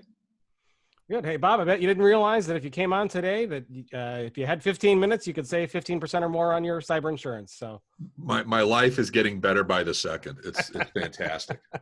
That's great. Well, thanks again, Jack, so much. We're going to take a short break. When we come back, Bob has a museum pick for us today. I'm super excited to talk about this one. And I will have a tech pick for you, and Rich will break down what has been, what will be. We'll also might play 5 questions with Bob. We'll see if he's up for it. Stick around. You won't want to miss it. We'll be right back.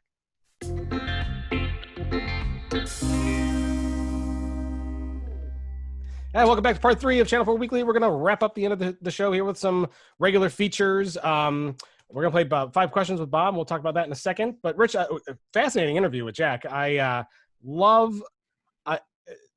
don't necessarily love insurance, and I actually never thought we would talk about insurance on this program as much as we've have over the last year. But it certainly does seem like it's a big deal right now, especially with so much cyber criminal activity that's out there. What did you get out of that interview? Well, I mean, I guess a number of things. And first of all, I was kind of thinking along similar lines. I mean, we have commented before on the podcast neither one of us ever expected to know as much about or talk as much about private equity as we have in recent years, right? And yet private equity has become this big deal in the industry. You sort of have to understand it. Insurance is sort of the same thing. We really don't know very much about insurance. It was great having Jack on the show because he does. And that's one of those topics that everybody now needs to understand better for all the reasons Jack was sort of outlining. If you don't understand how the insurance works and what it covers and how the claims process, you could actually discover that you're not as well protected as you thought you were. The other thing that I thought was interesting is, we keep talking about work from home, which obviously is a huge phenomenon in recent months, but Jack pointed out that the steal from home phenomenon is actually catching fire right now as well, because the bad guys are locked out of the office too. So that was a new discovery. Indeed. So, well, it was awesome having him on, and yeah, well, I'm sure this is not the last time we're going to be talking about cyber insurance and similar things over the coming year. So, Bob, thank you so much for being here. We still have Bob Coppedge with us, the CEO and founder of Simplex-IT. We're going to close out the show with him. And Bob, we wanted to play a game called 5 Questions. And basically how this works is Rich and I will come up with 5 questions off the top of our head. We don't plan them in advance. It could be just about anything we can think of, any topic. You never know what we're going to ask. Are you ready? No. Well. Was that the first one? Nope, that was not the first question. But ready or not, here we go. Rich, question number 1 to you, sir. I'm so glad I get the first question too, because I can't wait to ask this one. It's just something I happen to know about you, Bob, that you related to our colleague Colleen Fry, our managing editor at ChannelPro. You are a graduate of the legendary Second City improv troupe. Right. So question number 1 is when was that and what was that like? That was, I graduated, so that's the improv group, and it's actually the Cleveland chapter. So people's street cred just went down significantly, all right? But I actually did it 2001 to 2003, I think it was, 2004. And I actually then ran my own, rounding up, improv group for about 15 years. That I finally retired from it a few years ago with the motto, don't quit your day job. I love improv. I think it is absolutely fantastic. And honestly, from an intellectual standpoint and from a business standpoint, it's what we're doing right now. It's what we're talking, it's how we're communicating. So, and it's in a cooperative, productive way. So to take what you say, make it better. I actually think it is a skill. Toastmasters is great, but to have the ability to actually socially engage with people, have conversations, and and really get everybody involved and move forward, that's improv. And it's fun. I do enjoy it. I do it now only once a year for the annual anniversary show for the group. It's still active. I'm not. And from what I've gathered on this call today, I'm not surprised that you do improv because you're a hilarious guy and very quick-witted, very quick on your feet. It's amazing, amazing stuff. And thank you for not grading me on accuracy, because not so much there. Accuracy is not important. Accuracy is not important. All right, I'll take question number 2. All right. Because somehow we've been talking about it all day for some strange reason, because it was a joke that just fell flat earlier on. Have you ever gone scuba diving? Yes. I've done it about half a dozen times, and I'm not licensed or anything along those lines. And it's absolutely fantastic. I love it. I was down in kind of in Jamaica once, going through this kind of cavern thing, and with a guide in front of me and a guy behind me, and no wiggle room. And we came to a Y, and the guy kept going, and I went basically right up to about 3 barracuda. It was like his traffic stop. And these barracuda, who are teeth and very tiny fins, just are sitting there looking for me. So the ocean does turn yellow at certain points in time of emergency. I can tell you that for sure. And they didn't care about me. But that's my exciting scuba story. It's a cool story. It's a cool story. That's more times than I've been scuba diving, I'll say. I've gone a couple times, and I would absolutely love to go again. It's a lot of fun. It is. Did you see? This is not question number 3, but did you see any shrimp while you were scuba diving? I'm not at liberty to discuss.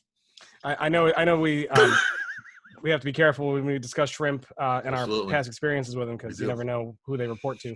Rich, question number 3 to you. You know, I always ask the food question. It's like a crutch at this point, but I'm going to do it anyway. So, you know, you hear Wisconsin, you think like cheese curds or whatever. Is there an Ohio delicacy that people don't know about, but maybe should?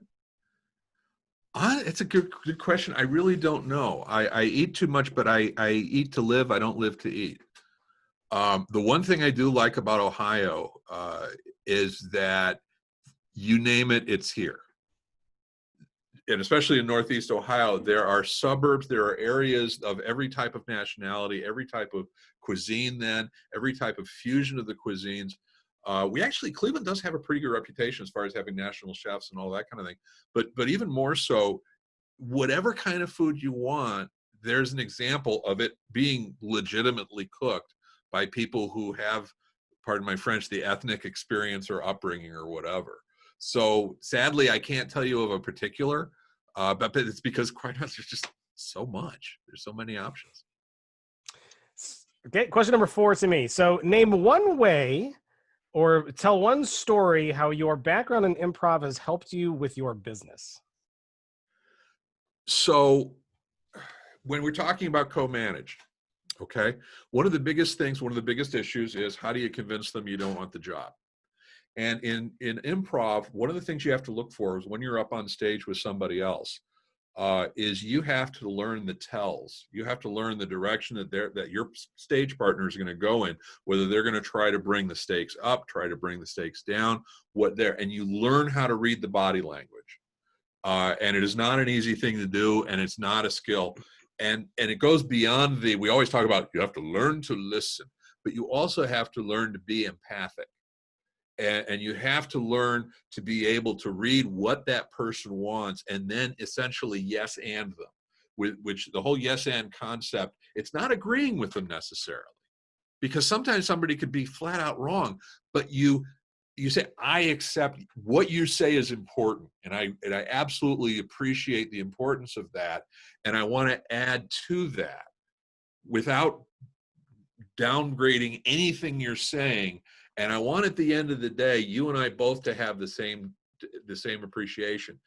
And it's one of those where it's kind of like you could have two people who are sitting talking together and they're laughing hysterically because they are both saying the funniest thing on the planet, and neither of them are funny people. But the fact that they're working together and they're cooperating, it's a magical thing, and it makes it work and it makes it happen. And that's kind of, and believe me, I am not a soft skills guy, and I am not a people person. And I said it before, I think that people were a bad idea. But it absolutely is something that works really, really well from an improv standpoint and from a relationship development standpoint. Very cool. Very interesting stuff. All right, Rich, I will give you option for question 5 if you'd like to take it. I will give it a shot here, because you were talking about Cleveland before, Bob. So it's kind of a 2-part question. Have you been to the Rock and Roll Hall of Fame? And if so, do you have a favorite inductee?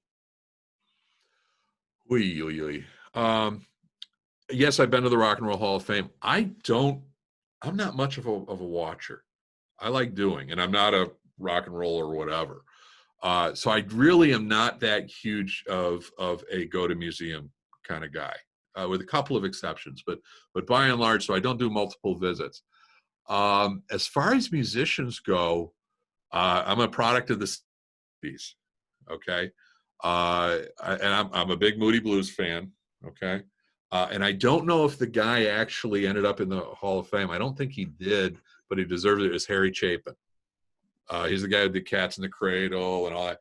And he's a storyteller. I love stories and music, and to listen to his stuff that had nothing to do with radio time. And there's just some really good stuff, and I could listen to him any day of the week. Awesome. Well, thank you so much, Bob, for playing 5 questions. Very insightful, very interesting. And hopefully if we get you back to guest host again, which, my God, I hope happens, Rich. This guy's so much fun. We'll ask you 5 new questions, and we'll learn some more. Cool. All right, we're going to move on. So, Bob, I'm super excited when we get someone on who can do the museum pick. So for the reason why this came around, which you probably don't know, is that I have a vast collection of stuff that I've collected over the years, primarily stuff that I've used that I just can't throw away because I like to call it a hobby. My wife likes to call it a disease. Either way, it works for us for now. But I share all kinds of stuff that I have, but you have something interesting and a little older that you can come on and talk about. So I love it when someone else can bring something old to the table, because I really am starting to run out of interesting things to talk about here. We actually have, in one of our meeting rooms, we have what we call the wall of old crap, which whenever we find stuff at a new client or the like that is just old, obsolete, whatever, some have suggested that I should just move my office onto the wall, that we put it there. So I actually have two. Do we have time for two things? We've got, what do you think, Rich? Do you think we got time for two? I mean, I'm okay. Why not? Let's do two things. So this is not the oldest thing in the world, but Google Glass. So we joined up because part of our concept of MSP is we want to be on the cutting edge. We want to be able to talk to our clients about what's the next thing. And the next greatest fantastic thing was going to be Google Glass, except for it wasn't. But other than that, it exceeded all expectations. So we spent the $1,500 to be early developers. And we actually did it for two people, myself, and we had an intern developer who's really high on Google Glass. He actually now works for Google.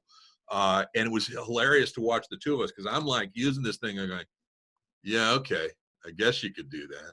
Why would I want to do that? Whereas he was using the exact same tool and totally immersed his entire life in the bloody thing, which was absolutely hilarious. So this would be the one thing. I know. Is that the Explorer version 1 or the version 2? This is, I think, the version 1. Okay, so yeah, so that's the original, the classic.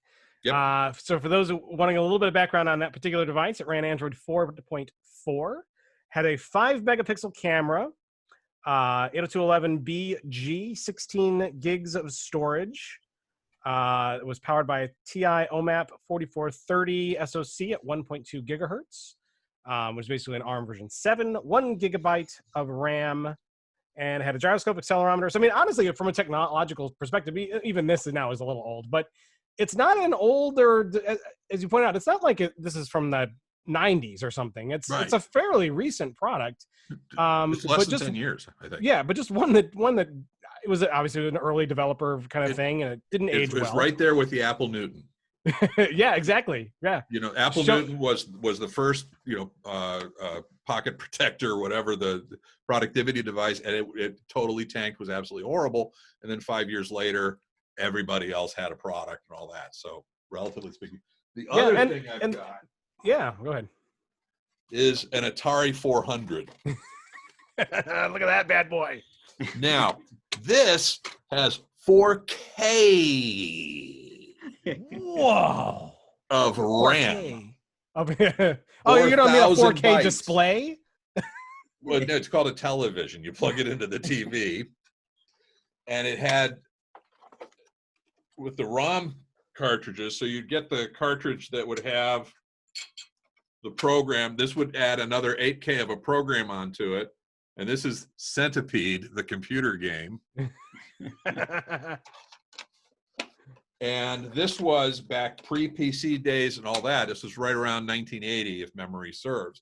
And I actually went to Atari and interviewed for a job there, marketing, to help market the new product line and all that. And I sat down with their developer of software development. And I forget the guy's name or whatever. And literally, they had that basketball game, with the 2 stick figures going on in the background, where he told me absolutely, categorically, no way that there will never be a market for computers in businesses. Because I was asking him, so what's the what's your plan as far as developing computer programs for business? He was like, we're not going to do that, because there's no bit. So I was like, okay, Atari, thank you much. Never mind. There's no future there. Yeah. Who would want that, right? Yeah. We've all got our typewriters and our calculators Absolutely. and adding machines. And do they still use abacuses in businesses at that time? This was the 70s. I don't know what they used. A little before my time. Slide rules. Slide rules. I love it. Absolutely. I love it. Did you ever develop anything for your Atari 400 yourself? Well, actually, I had a company back in the late 70s, which is how I ended up going out to Atari to interview. I worked for a company called Ohio Scientific Instruments, which was in Hiram, a small town, Ohio, which built 4K RAM computers.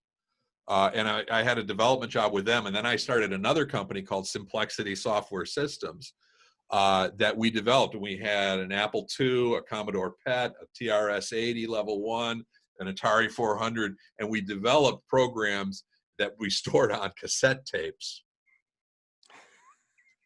As you can see, you never heard of that company, which gives you an idea how successful it was. Interesting fun fact about the Atari 400. Did you know that all of the circuitry in the Atari 400 is under a solid metal shield? Do you know why that is? I can only guess. Go for it. In order to comply with the radio emissions legal limit. Apparently that thing it was hot. Yeah, it was hot, so it would emit a lot of stuff. So the only way to clamp down on that is to put a giant metal shield over everything. It was a crazy industry back then, because there were no standards. There wasn't ASCII standard in terms of characters, let alone operating system, let alone language, let alone anything. Well, and I don't know how you could even keep up with things on that particular item's blazingly fast 1.8 megahertz processor. Yep. Rich, that's a lot of megahertz. It's almost two. Almost two. And only people on video can appreciate it, but that keyboard is pretty impressive too. Oh yeah. Yeah, pretty awesome stuff. Pretty awesome stuff. So Bob's museum picks, the Google Glass and the Atari 400. Thank you so much for bringing those on and sharing those with us. Super fun.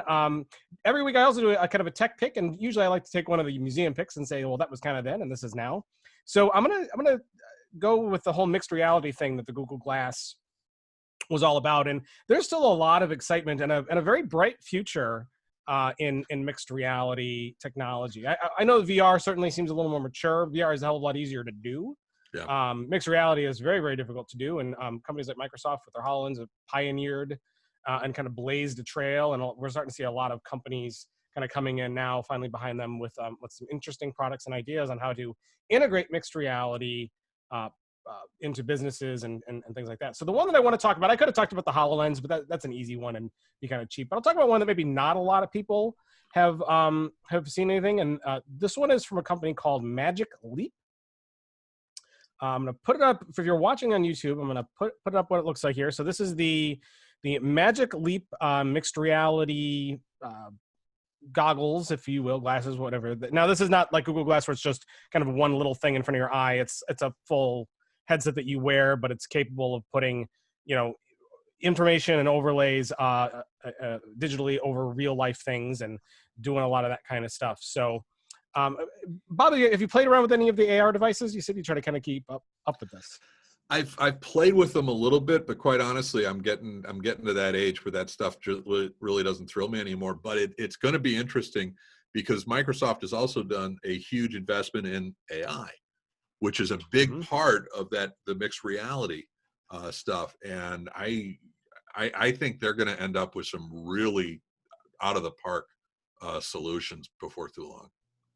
Yeah, I think that the future is bright. I'll put another view of this particular item up that kind of gives you an idea. So they've certainly gotten a lot smaller. I don't know if you remember the original HoloLens, but it was a pretty beefy thing. But these are coming down, and this is on their page. But what it's able to do is, they're showing like a little spaceman on a real table, and some digital stuff here. So there's obviously the gaming elements and stuff are kind of make it easier to kind of help explain to people, but the future of AR in business is being, for example, a surgeon doing a surgery and having every little part labeled right in front of them and highlighting certain areas of like where they need to cut and all kinds of stuff like that. Well, plus the remote surgery.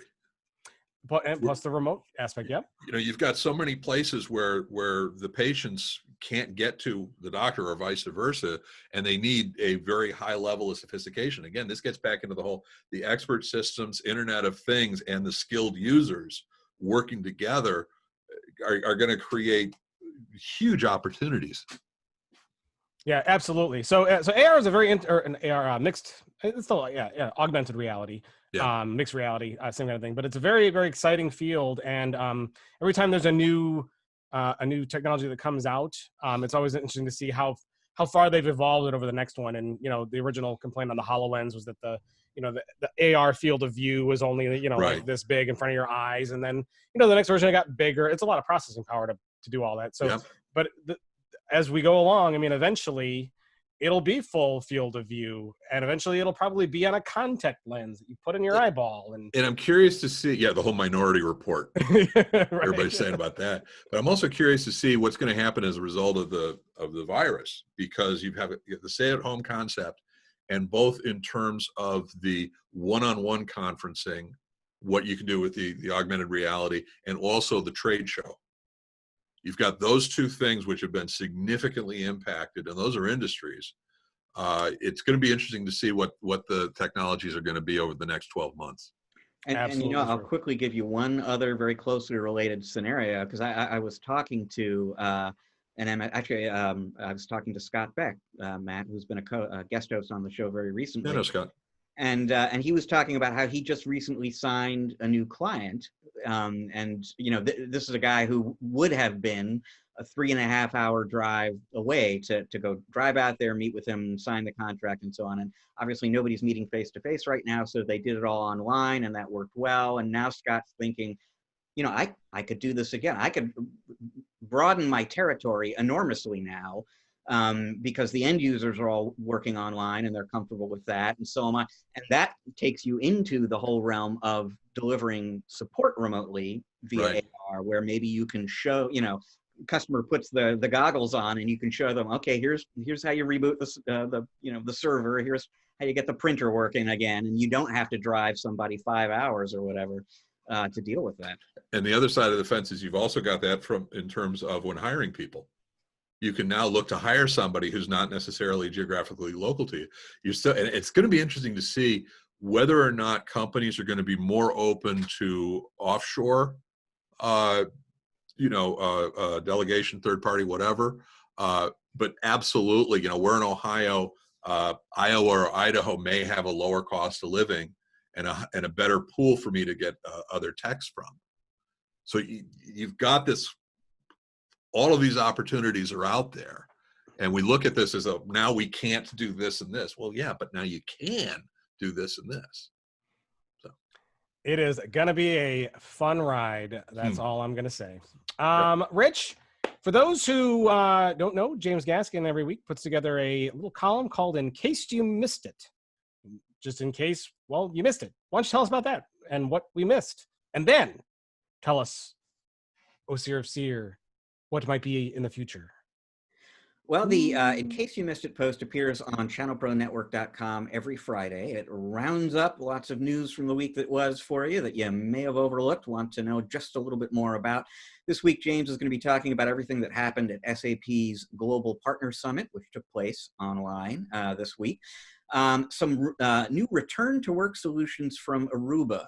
And I think we're going to be hearing about a lot more of this kind of stuff in the weeks and months ahead. But the country or the company? Say again? The island or the company? The company in this case, although I'm sure they're hard at work on return-to-work solutions on the island as well. James will have some more details about vSphere 7, which came up earlier on the show here. And if you're wondering why somebody might put 22 giant teddy bears in a roller coaster and what that looks like, James can kind of fill you in on those details as well. Coming up next week, the Ingrown Micro SMB Alliance meeting. Every year at this time, they meet in Buffalo, typically face-to-face, obviously not happening, but there will be an online meeting next week. I'm planning to attend that. And then there will be some news breaking. I can't talk about who's involved in that. I'll just say security vendors, storage vendors. You have heard of some of these companies, and I am quite certain we'll be talking about them on the next episode of the show. And that episode, the distant future, the year 2000, is when we will be talking about that for sure. Great show. I want to give a big thank you to Bob Coppedge, CEO and founder of Simplex-IT. Bob, thank you so much for being here and co-hosting. I hope you had a good time. Yeah, it was fun. Appreciate it. Good. It was great having you on. Hope to have you back again. For those who want to learn more about you, get in touch with you, learn more about Simplex-IT, where can they go? And how can they do it? Simplex-IT.com, Bob at Simplex-IT.com. I also promoting, there's a co-managed IT services group on Facebook, has about 400 members we're up to. And then LinkedIn, Bob R.L. Coppedge or something like that. Awesome. And if they're handy, could you hold up those copies of those books here real quick? Because Bob is an accomplished author. The books are the MSP's Survival Guide to Co-Managed IT Services and I Don't Want Your Job. We'll put a link to those books. There's also I also wrote the CEO Survival Guide to Information Technology. So, well, we might have to sneak a link to that one in as well. And are those available on Amazon? Yep. Okay, good. Yep, we will link to them there, and hopefully some people will check those out. Definitely something I'm going to check out for sure. Cool.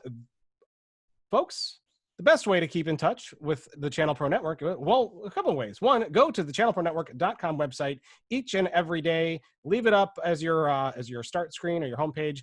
We have news, articles, white papers, resources, downloads, podcasts, everything that you need to learn more and grow your business and be more successful. You can find on ChannelProNetwork.com. Don't miss a thing. Please, if you enjoy ChannelPro Weekly, subscribe to ChannelPro Weekly. We are on, Google Podcasts, we're on Apple Podcasts, we're on Spotify and Stitcher. Anywhere audio podcasts are found, you should be able to find us. And subscribe, because then you don't have to worry about when we post a new episode. It'll just poof magically appear on your device, and you can listen wherever you are. If you like to watch, we're on YouTube. Hit the subscribe button and the little bell, and you'll be notified when we have new episodes there. Please get involved with us, comment, and be a part of the show. We love to take user questions and answer them here right on the program. Rich, if people wanted to follow you on the social networks, where would they follow you? Well, on Twitter, they would find me at RichFree. And if you want to follow me, I am at Matt Whitlock is my name it's my name in life, and it happens to be also my name on Twitter. Snagged that one early. Good for me. If you want to follow the ChannelPro Network, we're ChannelPro Network on Facebook and LinkedIn. We're at ChannelPro SMB on Twitter. And if you want to email us, podcast@channelpronetwork.com is our email address. Thank you again so much to Bob Coppedge and Jack Kudale, CEO of Cowbell Cyber, for joining us today. And we will see you all in episode 149 next week. See you then.